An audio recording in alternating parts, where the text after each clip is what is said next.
Hi, Cinematic Otaku Chris, speaking to you as welcoming you back to another exciting episode of Franchise Frenzy.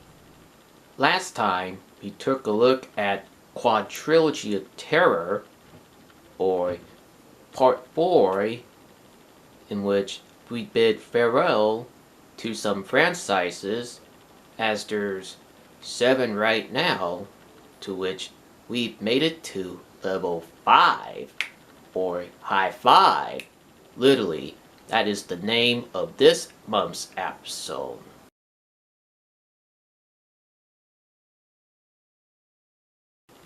You know, the old saying goes, the more the merrier, because some wondered what next, or others just go, more please, and you got yourself a 5th entry in the franchise. We will be taking a look at all Part 5 films from my selected franchises, as we will be bidding farewell to 2 franchises, and you'll have to guess which ones as I am discussing throughout. And this episode suddenly just got a lot easier because the amount of the franchises I have right now, because one after another, until the last one is standing as I discuss. Even though there isn't a lot to say in this intro this time around. So no time to lose, because here I will be discussing from the very top as I start with Predators from 2010.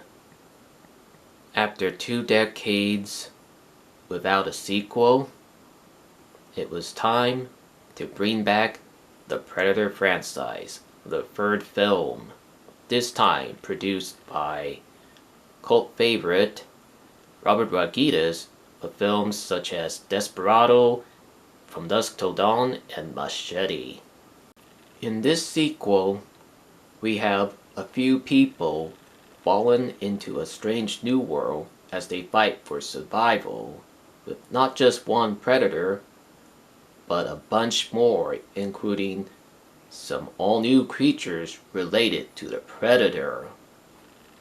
So it's basically an up-to-date or reboot of the original film, featuring more atmosphere, more action, more thrills, more predators, and a very stellar cast led by Adrian Brody.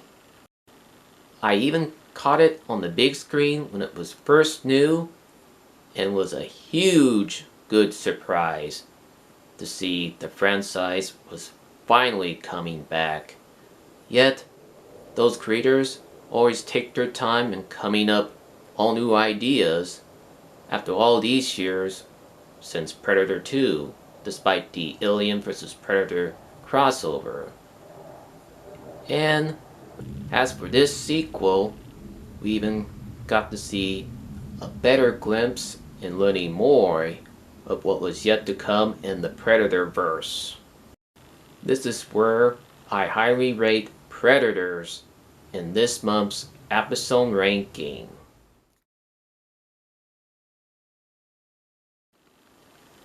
Evil Dead Rise from 2023.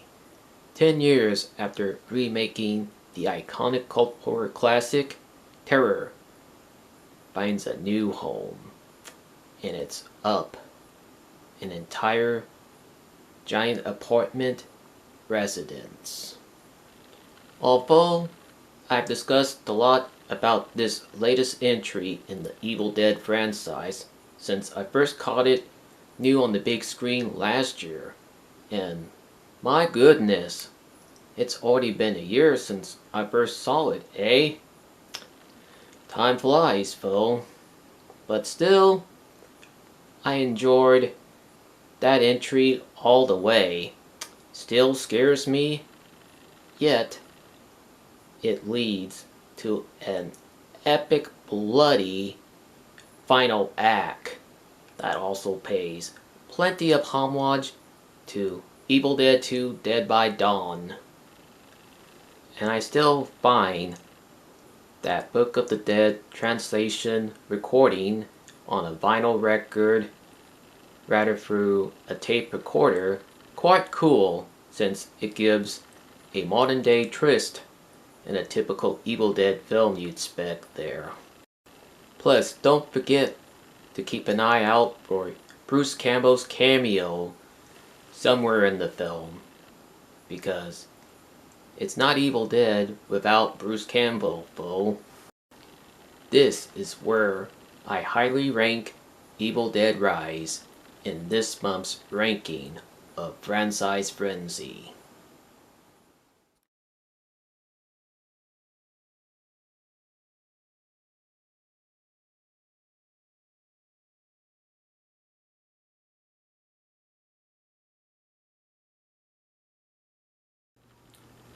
Alien vs. Predator from 2004.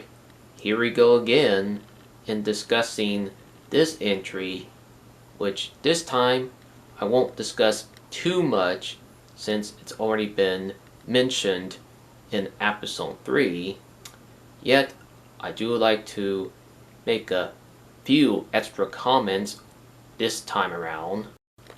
A, not another official Alien sequel was made after Alien Resurrection until 2012, to which we will get to that official sequel in a future episode. B, I'm still not the biggest fan of Hollywood's choice of director, to which he directed a lot of mega budget waste video game adaptations, including the Resident Evil franchise, for example.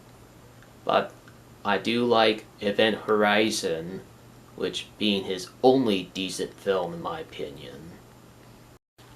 And C, I recall catching it when it was first new to the big screen, and still enjoy it today. My goodness, this film turns 20 years old this year. Hard to believe, eh? I thought so. And still, this is where I rank Alien vs. Predator at in this month's episode of Franchise Frenzy.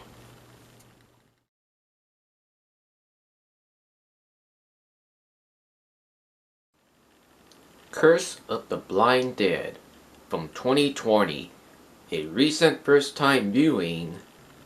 Since Night of the Seagulls concluded the franchise in 1975, those unholy and ghoulish Templar Knights' historic legacy lived on through few horror films throughout decades, whether it's imitated or parodied while being explored in films such as Jess Franco's Mansion of the Living Dead and Thomas Asnar's Beyond Terror. But then fast forward to the 21st century, when the Italians decide to resurrect those bloodthirsty undead fiends in the first entry made in over 45 years with Curse of the Blind Dead. And let me tell you about this overlooked, long-awaited sequel in the chilling franchise, as this time we take a look at a father and his pregnant daughter struggling to survive in a post-apocalyptic world where they make a brutal run-in with other survivors with a dark secret. Of course, you gotta have those Templar Knights coming in as well.